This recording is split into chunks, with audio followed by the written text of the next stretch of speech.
Madrid, Madrid.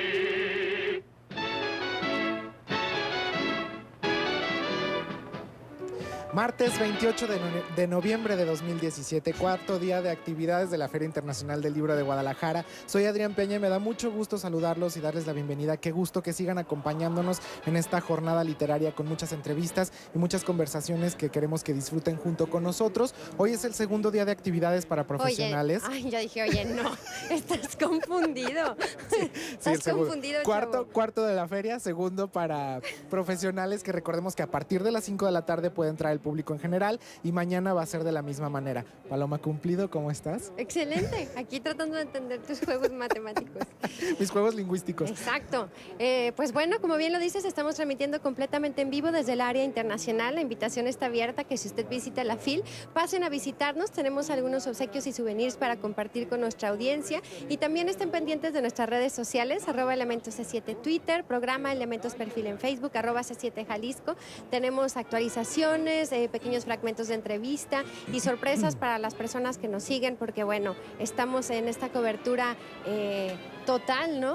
Casi total de lo que ocurre en el marco de esa gran fiesta de los libros, que es una gran... Desde el inicio hasta el final de la feria, aquí estamos. Exacto. Cada día pueden ir viendo cómo se deterioran las ojeras de Adrián.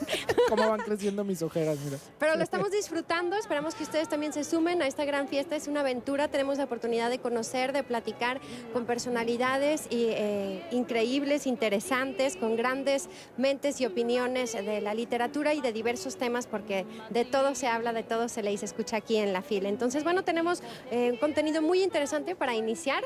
Vamos con la primera nota. Paul Auster presentó 4, 3, 2, 1.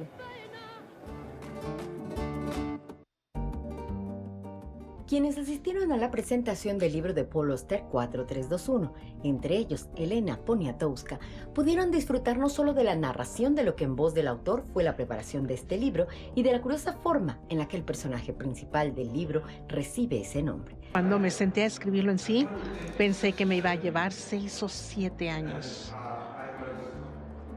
Y estuve sorprendido sobre qué tan rápido lo pude hacer. Es una cosa curiosa. Los lectores fascinados por el relato del autor también pudieron conocer más de cerca algunos rasgos de la vida de Paul Auster, cuyas obras se encuentran entre las mejores que ha dado la literatura estadounidense de las últimas décadas. Y les voy a compartir un secreto. Mi padre murió repentinamente a la edad de 66 años. Cuando yo me senté a escribir este libro, acababa de cumplir 66 años. Entonces es una sensación muy extraña ser más viejo que tu padre. Sentí haber pasado como a través de una cortina invisible, entrando a una tierra de la rareza o de lo extraño. Y pensaba que vivía como debajo de un embrujo de muerte inminente. Y sabía que tenía un libro largo por escribir y sabía que me iba a llevar mucho tiempo. Me daba cuenta que lo peor que podría ocurrir es que si fuera a la mitad del libro, muriera y nunca pudiera terminarlo. Así, los asistentes fueron traídos y llevados de uno a otro lugar, recorrido por el autor en un relato por demás agradable y lleno de detalles, como aquel en el que relataba como un suceso importante cuando uno de sus amigos le caía un rayo justo delante de él. Yo y otro joven nos quedamos sentados con él, tratábamos de calentarlo, pensábamos que lo podíamos revivir, aún cuando su piel ya se estaba volviendo azul y sus ojos se habían volteado hacia atrás. Por supuesto que murió en el primer segundo. Este evento cambió mi vida. Así fue como Paul Auster presentó ante un público tan ávido de escucharlo como de leerlo su más reciente creación, 4321 de Editorial Planeta, un libro que, a decir de los críticos, pareciera haberse convertido en la obra maestra de Paul. Con imágenes de José Luis García, Georgina Flores Venegas, C7 FIL.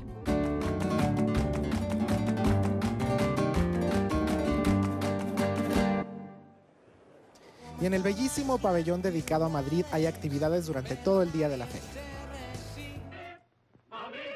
En el pabellón de Madrid, en esta Feria Internacional del Libro en Guadalajara, se llevó a cabo un foro de opinión donde directores de editoriales independientes compartieron sus diferentes puntos de vista sobre el ecosistema de la edición independiente en Madrid. El editor Juan Casamayor comentó: Este fenómeno se ve verticalmente en toda Latinoamérica, esta explosión de editoriales. Y es verdad que a final de los 90 se reúnen ciertos factores que hace que estos sellos pequeños, rápidos, ágiles, vean las fisuras donde sus catálogos en un principio y en un crecimiento posterior encuentren su realidad. Durante los últimos años se ha proliferado en Madrid las pequeñas editoriales con propuestas de gran calidad y pensamiento literario. La editora Ofelia Grande expresó: es cierto que vivimos un poco del mito romántico de que las editoriales pequeñas, independientes, publican mejores cosas que los grandes grupos, y no es necesariamente así. Como decía Javier, solo hay que ver los catálogos de algunos sellos de los grandes grupos para quedarse pasmado y morir de envidia, porque en realidad la independencia creo que es lo que tendríamos que definir en primer lugar, que es ser un editor independiente. Por su parte, Pepo Paz agregó que en estos espacios independientes se ha permitido que el lector se pueda acercar más a un panorama amplio y así consolidar estos lugares de mercados que no los cubren las grandes editoriales. Leí un libro que ahora no recuerdo, era de un editor norteamericano, donde él radiografiaba lo que ha venido sucediendo en estas 2 últimas décadas en el mercado editorial español. Primero la concentración en grandes grupos, la expulsión de todo aquello que no estaba dentro del gran grupo hacia la periferia, y él pasó de ser un editor de una de estas grandes cadenas a ser un editor independiente que trabajaba en su casa y más o menos alcanzaba la felicidad. Estas son imágenes de Armando Peña, Claudia Padilla, C7 Film.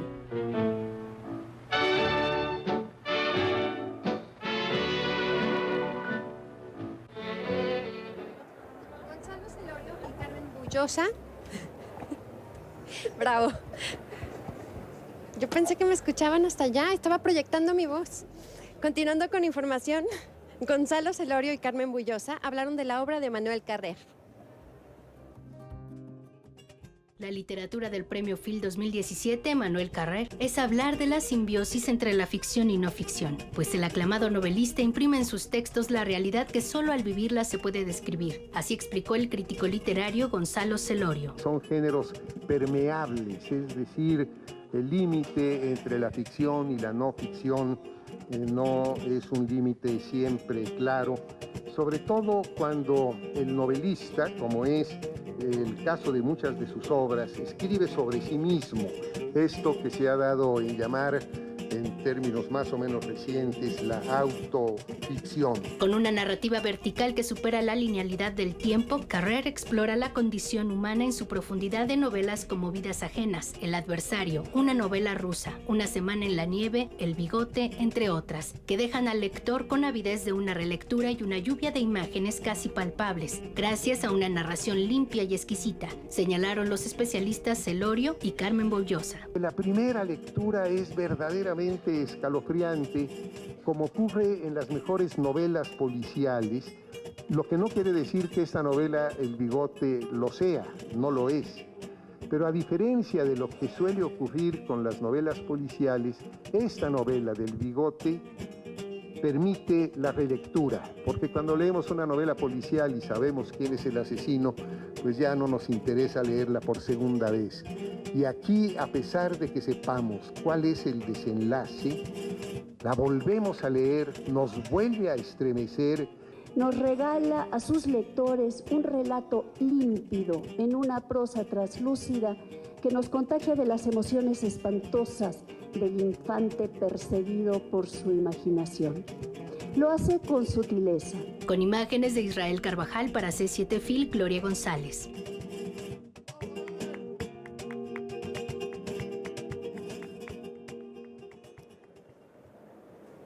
Juan Casamayor recibió el homenaje al mérito editorial Phil. El editor español Juan Casamayor fue reconocido en la Feria Internacional del Libro de Guadalajara con el homenaje al mérito editorial, actividad que apasionadamente ha realizado desde hace 20 años, que le ha permitido forjar un vínculo de amistad con cientos de autores, asesorándolos, charlando con ellos y acompañándolos en presentaciones y entrevistas. Entre las palabras de agradecimiento por parte del homenajeado, recordó al escritor mexicano Ignacio Padilla. No puede ser de otro modo. Abro un ejemplar de Los anacrónicos y otros cuentos de Ignacio Padilla, amigo y escritor recordado. Leo su dedicatoria manuscrita fechada en el año 2010. Para Juan, maestre de esta cofradía a la que todos amamos, a donde todos volvemos. Es verdad, Nacho, amamos lo que hacemos y siempre volvemos. Volvemos a hacerlo y volvemos para no dejar de amar. Después de 2 décadas, esta pasión no deja de encantarlo y llenarlo de plenitud personal y profesional. Si un camino de ida y vuelta o si el amor son una forma de entrega, hace más de 20 años decidí convivir con una pasión, la edición y el libro. 2 décadas de camino pueden ser una trayectoria larga o tal vez corta. No obstante, como un buen cuento, no importa dónde radica esa distancia, sino en su plenitud. El reconocimiento le fue entregado de manos del presidente de la feria, Raúl Padilla. Adrián Peña, C7 Film. En México se piensa mucho en ti, por el sabor que tienen. Más actividades de nuestros invitados de honor, los madrileños, en el marco de la FIL. Un día más de actividades literarias, académicas, de opinión y entretenimiento se vivió aquí en la Feria Internacional del Libro en Guadalajara, donde los asistentes mostraron su interés por ser parte de estas actividades y aquellos que vinieron de Madrid contentos por ser parte de este evento. En un acercamiento con algunos de ellos nos compartieron sus experiencias, como es el caso de Gustavo Puerta, un venezolano que en el año 2012 se enamoró de su esposa y asimismo de la ciudad de Madrid, por lo que desde entonces vive allá. Puerta compartió: acaba de presentar una revista de periodismo cultural para niños que se llama La Leche, que es un proyecto en el cual trabajo en Madrid. La respuesta, bueno, hemos estado ahora en una charla muy amena, muy buenas preguntas, bastante gente, la verdad que estupendo, y la feria es sin lugar a duda para mí el gran referente a nivel de ferias internacionales. Otro de los que se hizo presente en esta feria del libro es Ricardo López, un editor que aprovechó que Madrid es el invitado de honor para impulsar los textos literarios de autores de la ciudad aquí en Latinoamérica. Vengo a la FIL para buscar distribución en Latinoamérica y en México principalmente. Fantástica, me ha impresionado mucho lo bien organizada, el aforo que tiene, la representación de toda Latinoamérica y de España. Estas son imágenes de Armando Peña, Claudia Padilla, C7 Film.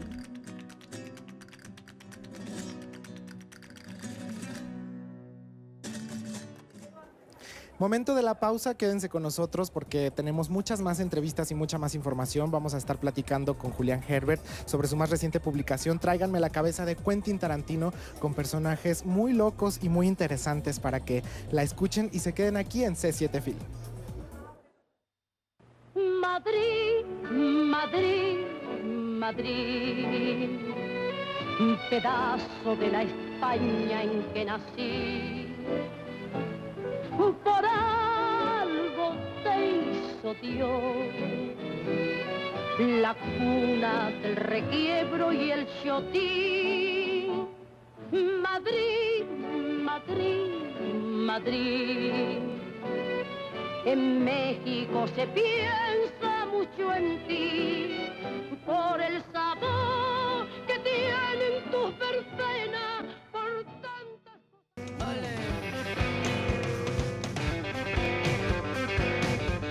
Señorita. Madrid, Madrid, Madrid, pedazo de la España en que nací. Por algo te hizo Dios, la cuna del requiebro y del sotis. Madrid, Madrid, Madrid, en México se piensa mucho en ti, por el sabor que tienen tus verbenas, por tantas cosas buenas que soñamos desde aquí, y vas a ver lo que es. Continuamos con más desde la Expo Guadalajara, Feria Internacional del Libro en su edición número 31, invitado de honor Madrid, y tengo el gusto de que nos acompañe precisamente un escritor madrileño, Kiko Herrero, que presenta su primera novela, Arde Madrid. Bienvenido, gracias por estar con nosotros, Kiko. Gracias a vosotros. Que bueno, platicábamos fuera del aire que esta es una novela muy personal y también muy basada en tu vida. Tú perteneces a la generación post-franquismo y también a la generación de la movida española. Pues podríamos resumirlo así. En realidad esta novela habla un poco inspirado sobre un personaje real que está inspirado en mi vida y cuenta un poco también la historia de España desde la muerte, desde el final del franquismo, cuando el protagonista es un niño, cuando Franco muere y cuando la democracia aparece y un poco la movida y el enloquecimiento generalizado del país. ¿Cómo es que estos personajes van viviendo en la historia esa transformación democrática de España, esa transformación también social, política en general? Pues para mi punto de vista, como lo he vivido, y cuando Franco murió tenía 15 años,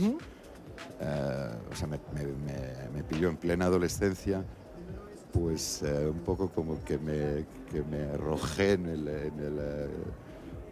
el hoyo de la noche y de la diversión, porque Madrid de repente pasó de ser una ciudad en blanco y negro, siniestra, a ser una ciudad donde cada día había una fiesta y donde las instituciones, el alcalde Tierno Galván organizaba carnavales, había fiestas permanentes, y fue un poquito esa transición la que viví, de la que hoy en día, por ejemplo, se tiende a hablar bastante bien, como si hubiese sido, ¿sabes?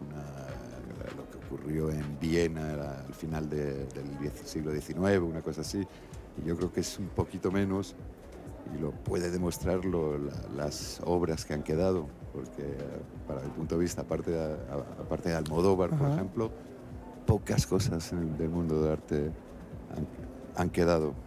¿Qué tan complejo y también qué tan satisfactorio es compartir una parte de tu vida a través de la ficción y en tu primera novela?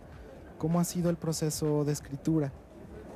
Pues el proceso, en realidad la novela la escribí porque Polo Tchaikovsky Lawrence, que es un editor independiente de los mejores de París, me pidió que lo hiciera después de haber leído unos textos que había escrito para un vídeo, porque yo más bien trabajo en el mundo del arte contemporáneo. Y a partir de ahí empecé a escribir por capítulos, que por cierto que los escribí completamente en desorden, un poco como la memoria te viene, no siempre te viene cronológicamente, cuando recuerdas las cosas. Partes desde recuerdos de la infancia, ¿cierto? Sí, parten de recuerdos de la infancia, adolescencia, y luego hay un salto de 25 años y la cuarta parte de la final de la novela, iba a decir de la película, de la novela es cuando me fui viviendo en París. Que es lo que le pasa al personaje también, ¿no? ¿Qué es lo que lo lleva a París? Pues lo cuenta un poco. El personaje sale huyendo de Madrid, huyendo un poco de la noche en la que estaba completamente atrapado. Y vamos a decir que es un exilado de la noche por poder sobrevivir. Y después de 25 años tiene que volver a Madrid porque su hermana mayor, que además era esquizofrénica, está muriéndose de cáncer. Y en esos viajes, en ese proceso de retorno, vuelve a encontrar el Madrid actual en plena crisis económica, como hubo, con las familias por las calles, con los indignados que ocupan la Puerta del Sol, y con una visión un poco catastrófica para el punto de vista del protagonista, que por supuesto viene con un estado de ánimo bastante fatídico por lo de su hermana, más la crisis, y es un poco pesimista al final, quizás. Pues es Arde Madrid, de Kiko Herrero, su primera novela, bajo el sello editorial del Sexto Piso, una novela en la que junto con los personajes vamos a ser testigo de todas esas transformaciones de Madrid, ¿no? Transformaciones en general, porque pues no solo fueron transformaciones políticas y sociales. Pues completamente, sí. Muchísimas gracias. Gracias por haber estado con nosotros, Kiko Herrero. Un gusto y pues felicidades por esta novela. Pues lo mismo. Muchísimas gracias y felicidades por esta feria increíble. Que no deja de maravillarnos, ¿no? Alucinante. Yo es la primera vez que vengo y no me lo puedo ni creer. Tanto pues bienvenido, que sea la primera de entusiasmo. muchas también que visites. Pues me parece que sí. Y a seguirla disfrutando. Gracias, muchas gracias. Y ustedes también la pueden seguir disfrutando gracias a la agenda que aquí les compartimos para que vayan programando sus actividades.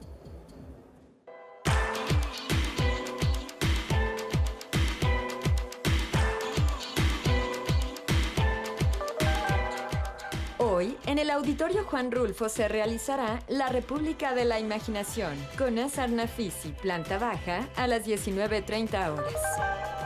1000 jóvenes con Elena Poniatowska, hoy en el Auditorio Juan Rulfo, planta baja, a las 6 de la tarde. En el Salón 1, planta baja, Las Tendencias de la Ciudad. Participan Lara Moreno, Fernando de San Basilio y Defrex, a las 18:30 horas. Presentación del libro Los pacientes del Dr. García, de Almudena Grandes, hoy a las 5 de la tarde en el Salón 4, planta baja.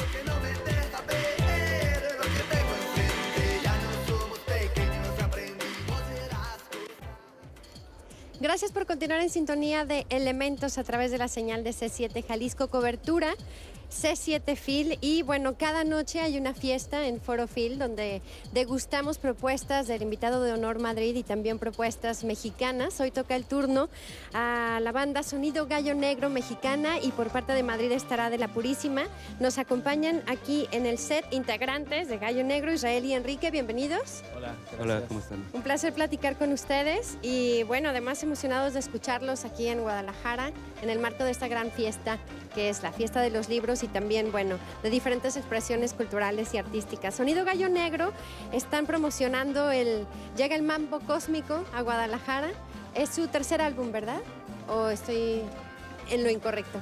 No, tienes toda la razón, es nuestro tercer álbum, el cual, bueno, viene ya con sonidos un poco diferentes de lo que veníamos haciendo en los discos anteriores, en cuestión musical y también en cuestión visual, ¿no? En los shows en vivo hay pues hay muchísimos ritmos, ¿no? Sí, sobre todo tienen ritmos. una mezcla muy intensa de diferentes cosas. Sin Claro. embargo, como también muy de rescate de tradición y mexicana, ¿no? Y también latinoamericana, ¿no? En varios realidad varios géneros. Tratado como de tener ese rescate un poco, sabes, como desde el principio pensamos en tocar cumbia y quitarle como toda esa parte chistosa que se había estado haciendo, como un poco de pena al hacerlo. Ok. ¿Sabes? Había mucho de ese kitsch que preferimos dejar a un lado. Ya había mucha gente haciendo lo que está todo bien. Ajá. Entonces preferimos hacer una banda de cumbia seria, si se puede decir, que nos divierte mucho.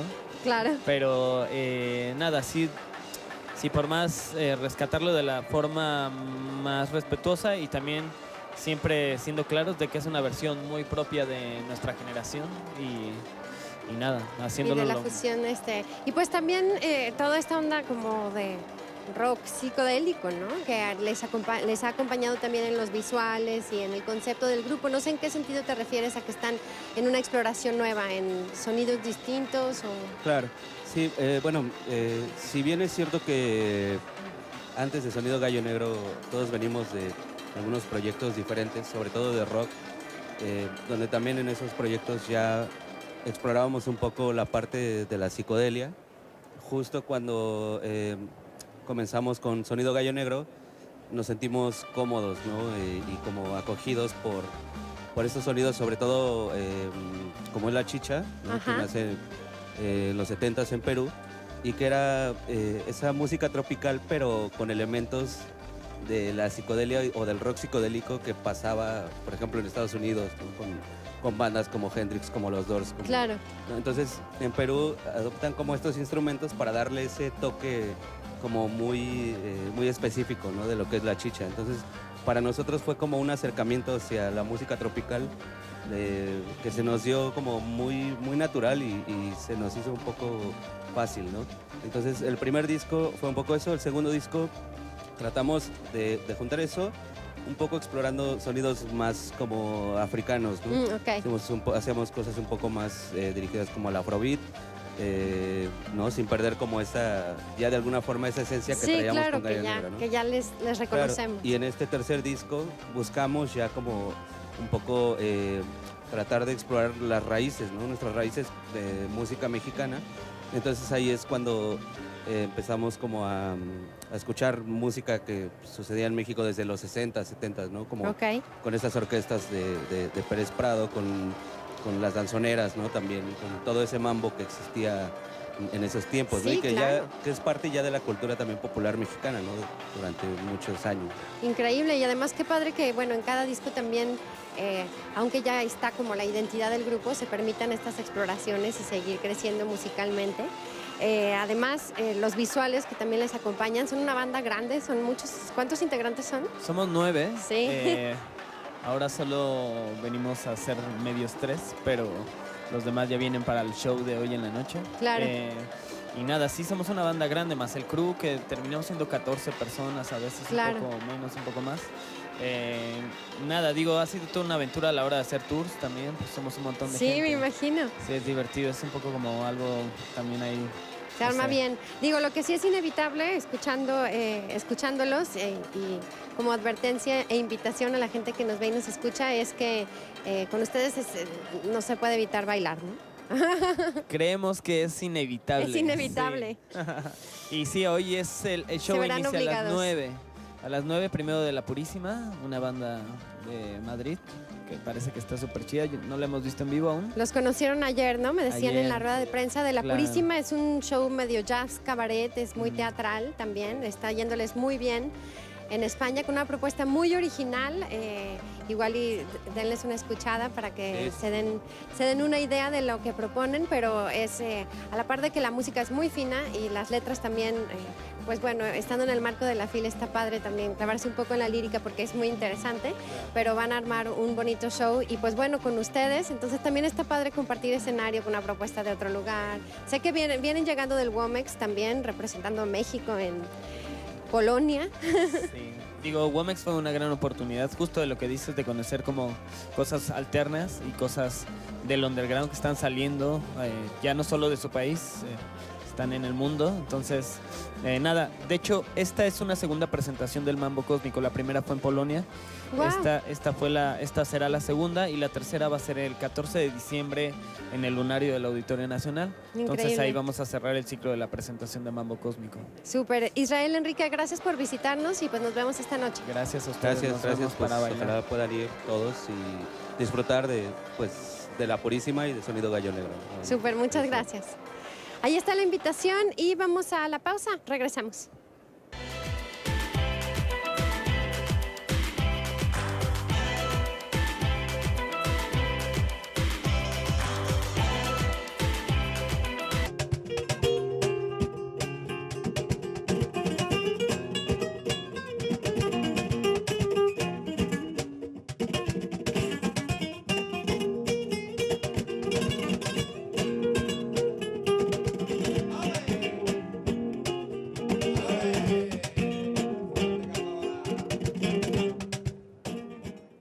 Estamos en cobertura C7 FIL Elementos, gracias por su compañía. Hace un momento hablábamos con Sonido Gallo Negro, que es la propuesta mexicana que estará presentándose el día de hoy en Foro FIL junto a De La Purísima, y nos acompaña Julia de Castro, precisamente de la agrupación. Bienvenida, Julia. Muchas gracias. Corriendo, ¿verdad? Sí, corriendo. Qué bueno que llegaste y qué gusto platicar contigo. Me estabas recordando que estuvieron aquí justo cuando se hizo la presentación de Madrid como invitado de honor el año pasado. Exactamente, hace un año justo estábamos aquí, hicimos una propuesta muy pequeñita, 3 canciones para recoger el testigo del año 2017 y fue fantástico, fue maravilloso. Fue una experiencia, vinimos a dúo y ahora esta noche vamos a traer la propuesta más poderosa. Full band. Sí. Muy bien, De La Purísima, pues les ha ido muy bien. Es una propuesta, estaba justo platicando con Sonido Gallo Negro, que se conocieron ayer, creo, en la rueda de prensa. Sí. Ya estarán compartiendo escenario esta noche. Sí. Y que se le ha descrito como jazz, cabaret, couplé. Es una propuesta musical muy interesante, muy fina y también muy teatral. Y me decían, es que Julia es actriz, ¿también eres actriz? Claro, sí. Tiene que ver con eso, ¿no? Pues finalmente yo acabé mi carrera como actriz en los estudios y conocí a Miguel Rodríguez, que es la otra gran parte de este proyecto, y pues nos embarcamos en De La Purísima y efectivamente esa parte actoral siempre aflora, siempre Claro. está, aunque es cierto que cada vez es más musical, ahora mismo estamos metidos más en la electrónica y sí que es verdad que la propuesta que traemos aquí empieza a abandonar, digamos, esa parte más cabaretera y más completista y empezamos ya a adentrarnos en un que nos apetece mucho también, en algo más musical y esta noche esperamos, bueno, sorprender con la propuesta. Con la propuesta, con lo nuevo que están creando. Exacto. ¿Y cómo es el proceso entre ustedes de composición y de... Tú aportas parte de... Digo, componen juntos, ¿no? Pero la lírica y las letras son tuyas. Sí, las letras son biográficas completamente. Yo no sé componer desde otro lugar, no sé expresar sensaciones ajenas, digamos, son todo mis experiencias y siempre hay digamos, el proceso suele ser, yo llego con una letra, con una melodía y luego juntos vamos desarrollando, bueno, pues lo que será la canción. También el toque final está con el resto de músicos, con Gonzalo Maestre a la batería, con Itamar Di Marco, que acaba de incorporarse a la electrónica y hoy, esta noche no nos acompaña, pero Jorge Vera también de Chile, pues entre todos luego también damos forma a ese tema, ¿no? Es una cosa muy progresiva y constructiva. Nosotros no somos nada comerciales en ese aspecto, ¿no? Nosotros vamos creando los temas según van respondiendo en escena. Muchas veces la propia experiencia de tocarlos en directo los modifica. Sí. Y eso lo hace enriquecedor. Es verdad que a nivel económico o práctico o marketing no tiene mucho sentido porque, bueno, pues no tenemos un disco y luego lo lanzamos de gira, sino que suele ser, vamos metiendo nuestros temas nuevos y a partir de ahí se va modificando. Bueno, estoy viendo las imágenes que, bueno, todos, México está en nuestra propuesta en Sonora. Sí, eso que también, o sea, una propuesta y un trabajo tan mexicano como español. Sí.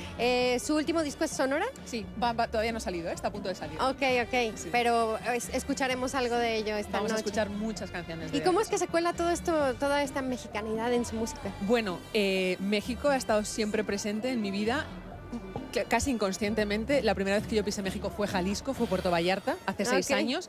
Nada más pisar este país, yo compuse un tema que está en el próximo disco que se llama Aplanadora, viendo atardecer en el Pacífico. Wow. Y con una banda tocando que se llamaba Agrupación Cariño. ¡Órale! Cumbia mexicana, y yo dije, pero este país, yo pensé que había estado antes aquí, yo tuve esa sensación. Y cada vez que vuelvo, que ya son varias veces, siempre cuento, yo ya he estado aquí antes, o sea, yo pertenezco a este país de alguna manera, no sé en qué lugar, he pisado muchos países en mi vida, nunca me ha sucedido lo que pasa aquí. Por eso está cuando Camilo Lara decidió apostar por esta producción, por Sonora, fue muy fácil, muy orgánico. Nosotros teníamos algo ya en común y era mi pasión por su tierra.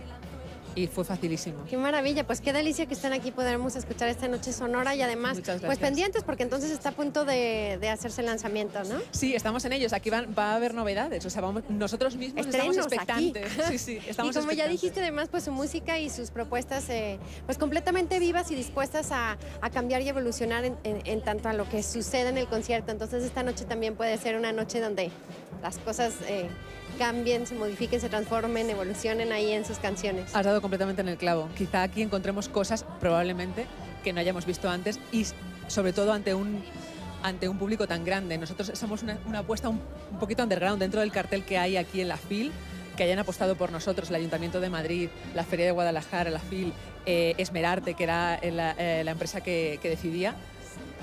Es una cosa muy particular. Nosotros somos un grupo que en España no somos Dani Martín, que imagínate, son gente muy conocida y de repente poder mostrar aquí y apostar por este caramelito, ¿no? Esta cosa tan especial, bueno, probablemente modifique mucho nuestro directo para el futuro. ¿no? Sí. Pues afortunados nosotros. Esta noche la cita es a las 9, van a estar compartiendo escenario con una banda que también pone a bailar, muy intensos, el sonido Gallo Negro. Entonces, Julia, gracias por visitarnos. A vosotros. Nos escuchamos esta noche. Un placer estar aquí. Gracias. Continuamos con más. En un ambiente de complicidad, risas y muchas anécdotas, los escritores españoles Luis García Montero y Almuneda Grandes compartieron con sus lectores en la charla Poesía y prosa, amor y matrimonio algunas facetas de su vida como pareja y profesionales de las letras.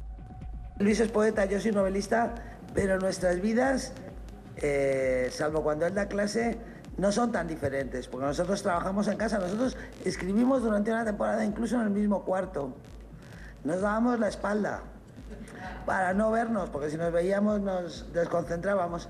Y ahora escribimos en cuartos contiguos, pero es muy frecuente que se oiga una voz en cualquier dirección que diga, dime un sinónimo de soledad. Ese no.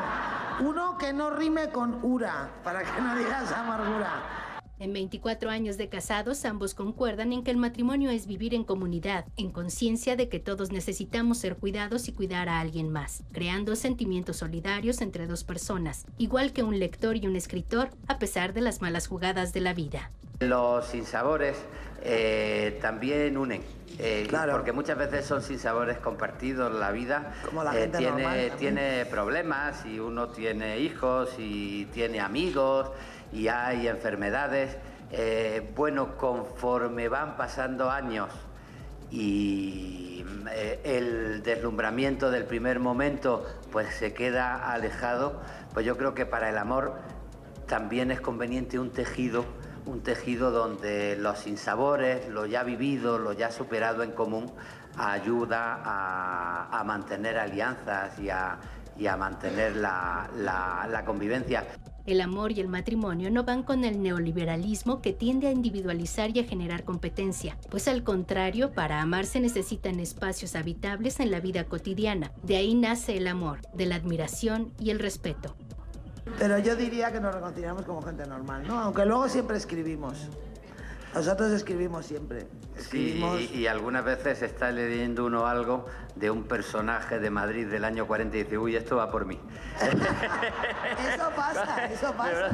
Pasa con los poemas. De pronto también la literatura sirve Pasa para con las ajustar novelas. cuentas, aunque no se da el nombre, sino que se pone en la manera de ser de Fulanito Pérez, tendero de un comercio de lavapiés en Madrid en el año 40. ¿Os acordáis de esa rima? Bueno, está en los poemas de Verlaine y en los poemas de Becker, donde dice, ven tú rubia, ven tú morena, y al poeta no le gustan ni las rubias ni las morenas porque prefiere la mujer ideal. A mí me gustan las mujeres de carne y hueso. Las morenas. Con imágenes de David Hernández, para C7 Film, Gloria González. Vamos. Tenemos más invitados aquí en C7 Film. Me da mucho gusto recibir a Julián Herbert, que va a platicarnos sobre Tráiganme la cabeza de Quentin Tarantino. Aquí tengo la portada, que bueno, desde la portada ya vemos algo alusivo a Pulp Fiction, ¿no? Que, a ver, platícanos lo que hicieron con el fotograma. Sí, bueno, yo creo que la portada mundial, yo iba en un taxi y le empezamos a platicar el editor Romeo Tello y Andrés Ramírez, los editores, pues Romeo Tello y Andrés Ramírez y yo le empezamos a platicar por teléfono y se nos antojó mucho esto porque en el último cuento, que es el que le da título al libro, hay una especie de reflexión sobre los monólogos de Tarantino y los monólogos de Shakespeare. Y entonces ellos vinieron con esta idea que es tomar el fotograma clásico de Jules y de Vincent Vega, pero quitar la cara de Vincent Vega y ponerla de Shakespeare, ¿no? Me gusta muchísimo la portada. Sí, está muy atractiva y muy divertida también. Y bueno, son 10 cuentos en los que vamos a conocer a una serie de personajes que tienen unas características muy peculiares, muy concretas también, pero bueno, hay desde un burócrata, que bueno, esto se menciona acá, ¿no? Un burócrata que vomita sobre la Madre Teresa de Calcuta. Sí, eso es un cuento situado en el fin del sexenio de José López Portillo y el inicio del sexenio, bueno, digamos la candidatura de Miguel de la Madrid y en la crisis de Pemex. Eso está basado en un personaje real, que es un amigo mío al que quiero mucho. Digo, por supuesto, él no vomitó a la Madre Teresa, pero bueno, yo me puse un poco a jugar con como a tratar de explorar cómo podría complicar su historia, ¿no? Y está basado en un hecho real, concreto, que es que Pemex, en los años de López Portillo, tenía una oficina en París, que básicamente se dedicaban a pasear a los diputados y a los secretarios de Estado, o sea, no tenían ninguna razón de ser. Y bueno, es la historia de la caída de este personaje y también de algún modo una metáfora sobre la caída del auge petrolífero en México, ¿no? ¿De dónde vienen estos personajes que creo que a través de ellos también juegas mucho con la moral y la ética de cada uno de ellos, ¿no? Que podrían parecernos a lo mejor no muy empáticos o no muy no muy, hasta ajenos, ¿no? A nosotros. Pero, qué padre que lo veas así. pues, Mira, no, justo pero no tiene que ser así, ¿no? Claro, no, justo a mí me interesaba mucho esa parte, que está bien padre que lo veas así, para mí.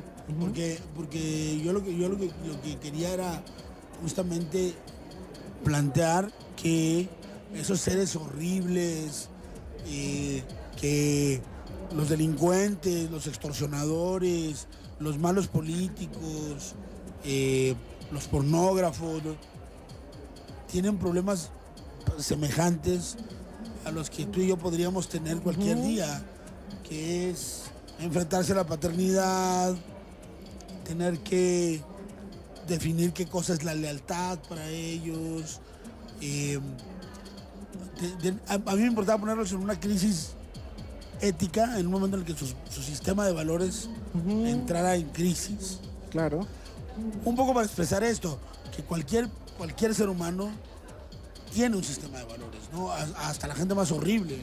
Claro. Tiene un sistema de valores. Y ellos lo tienen como más claro, ¿no? O sea, a veces uno anda por la vida con esta doble moral de ir juzgando a medio mundo y a veces actuamos muy parecido a los personajes que están aquí, ¿no? En cierta manera.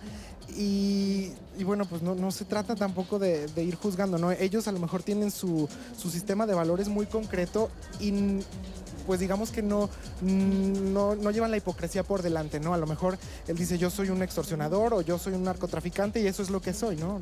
Claro, sí, a mí me importaba mucho, por una parte, así poner en crisis esta noción de cómo vemos el problema de la ética, en un momento que a mí me parece que en este país es relevante discutir desde un punto de vista ético, ¿no? Y por otra parte me interesaba hacer personajes de ficción. Me divertí mucho creando esos personajes porque son tipos muy raros, ¿no? Muy, o sea, que tienen muy frikis. Vicios, sí, son muy frikis todos, ¿no? Hay este artista el videoartista, que hace porno, que la categoría es gonzo, ¿no? Que hace porno gonzo con mujeres enfermas de VIH. Ajá. Y por eso ha recibido premios y es miembro del Sistema Nacional de Creadores de Arte. Claro, es también hasta una burla, ¿no? A esto que Claro. sucede mucho con el arte conceptual, el arte contemporáneo, que a veces uno es el ignorante, ¿no? Por no saberlos interpretar o no saberlos leer. Y a veces no hay nada que interpretar ahí o no hay nada que leer. A veces ahí. no, sí, claro. Para mí también es un poco una autoparodia, también, ¿no? Porque por más que me burle de estos personajes, pues hay mucho de mí en ellos también, ¿no? O sea, son tipos que a veces para mí me han servido para ver mi propia fealdad y mi propia paranoia y mi propia soberbia, ¿no? Entonces, también es un poco eso. Hay un personaje ahí también que es un periodista que se vuelve adicto al crack y termina siendo un extorsionador. Una cosa que me interesaba mucho es esta idea de que esto lo dicen mucho los narradores, ¿no?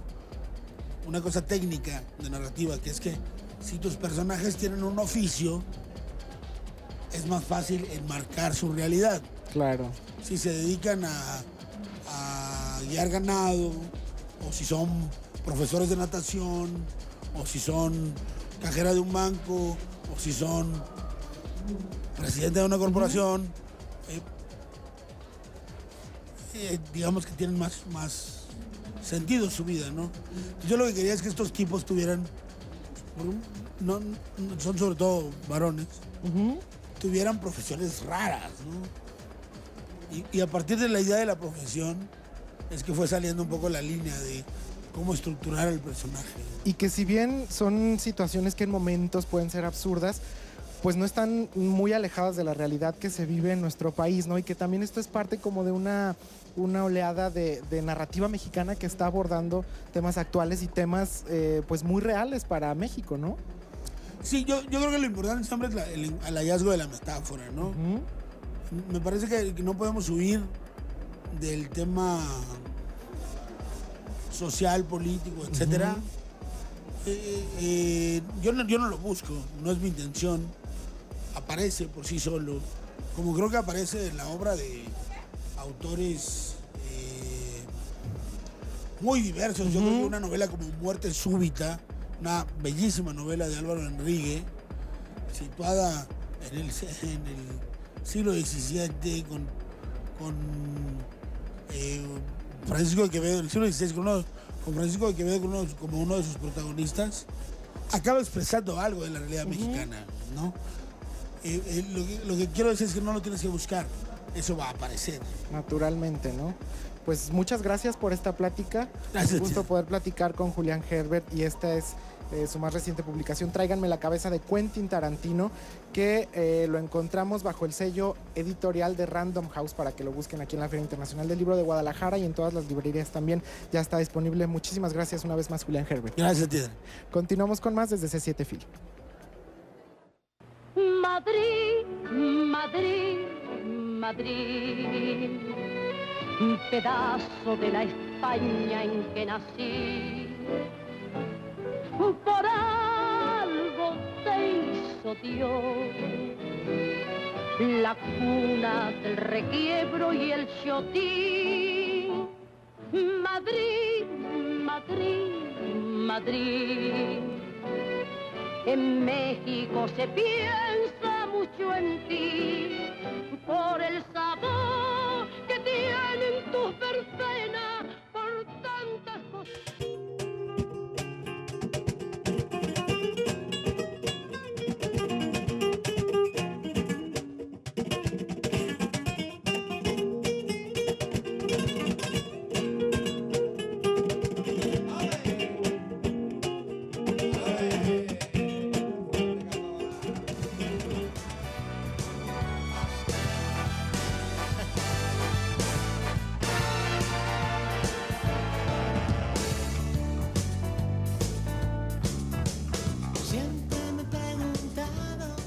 C7 Fil, cuarto día de actividades en vivo desde Expo Guadalajara. Gracias por continuar con nosotros y recuerden nuestras redes, @Elementos C7, @Paloma Cumplido, @Adrián Peña, y también en Facebook denle like a Programa Elementos. Continuando con información, Memoria de Madrid, la identidad en la interculturalidad, en voz de José Álvarez Junco.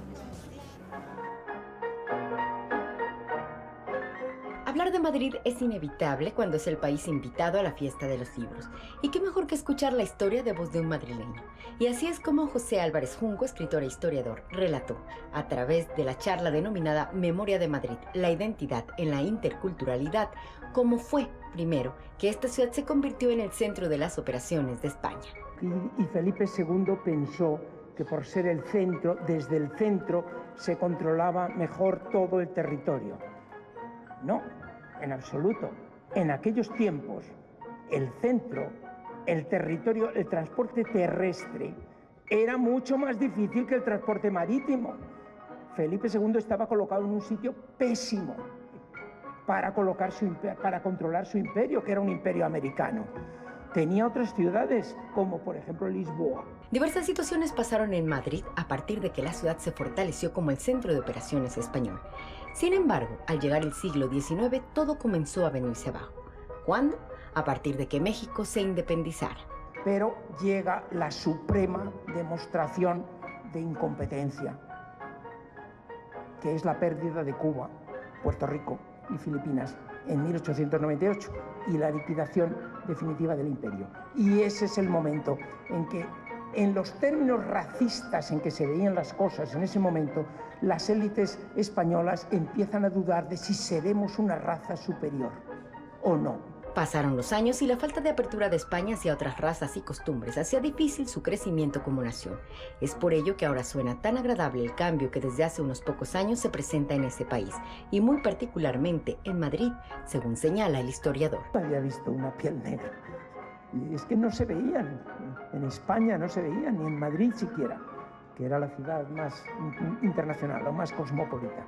Y hoy día, pues dense ustedes cuenta de lo que era. Yo me acuerdo, y les puedo decir la fecha, porque me acuerdo de cuándo han sido mis viajes principales, cuando yo viajé a Ecuador por primera vez, el año 1990, no hace tanto tiempo, hace 27 años. Y en 1990, llegar a Ecuador era como llegar a otro mundo. Hablábamos español, sí, pero tardaban un segundo en entenderme, o dos. Y yo tardaba un segundo o dos en entenderles a ellos. era un español tan distinto. Y ahora resulta que tenemos 1,5 millones de ecuatorianos en España. Así pues, fue como en una agradable plática el escritor José Álvarez Junco acercó a los asistentes a la historia de una ciudad a la que ahora, gracias a la FIL 2017, se antoja visitar. Con imágenes de José Luis García, Georgina Flores Venegas, C7 FIL.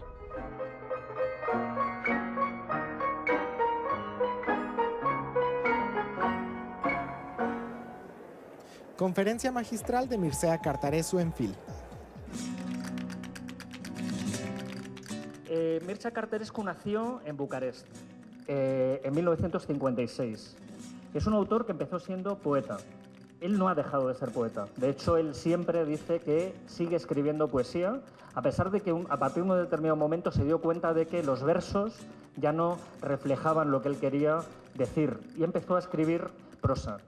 Con apenas 30 años ya se estaba consagrado como el autor más importante de su generación en Rumanía. Para Editorial Impedimenta, publicar la obra del poeta rumano Mircea Carter es añadir a su catálogo la fuerza y contundencia que la buena literatura significa, dijo Enrique Redal, editor de Impedimenta. Pues ya sea narrativa, poesía, novela u otro género, Carter teje las palabras con maestría, una cualidad que los literatos poseen desde su nacimiento y que no se puede aprender, señaló Carter. No puedes aprender el estilo, la química de las combinaciones de palabras, la sutileza del encaje de los tonos. Con esa gracia naces o no naces. La llevas en la sangre o no sabes dónde viene. Aunque infinitamente más frágiles, los escritores artistas son infinitamente superiores a los escritores artesanos. La poesía no se siente con el cerebro ni con el corazón, decía Nabokov, sino con la médula espinal.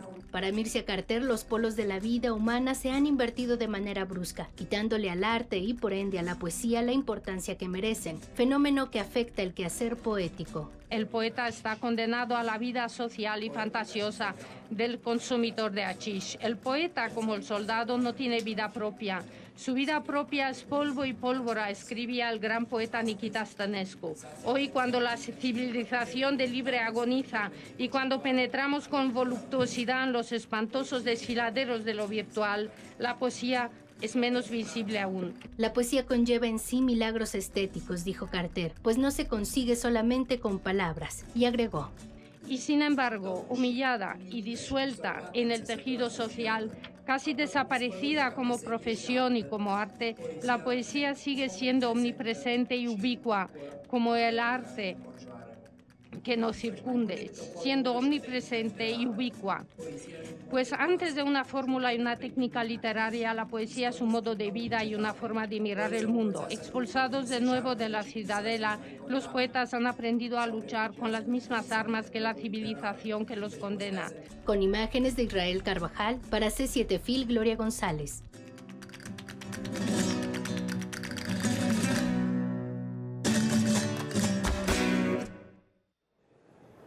Prácticamente concluyendo esta emisión de Elementos en cobertura C7 FIL, gracias por su compañía. Los invitamos a seguir con la programación.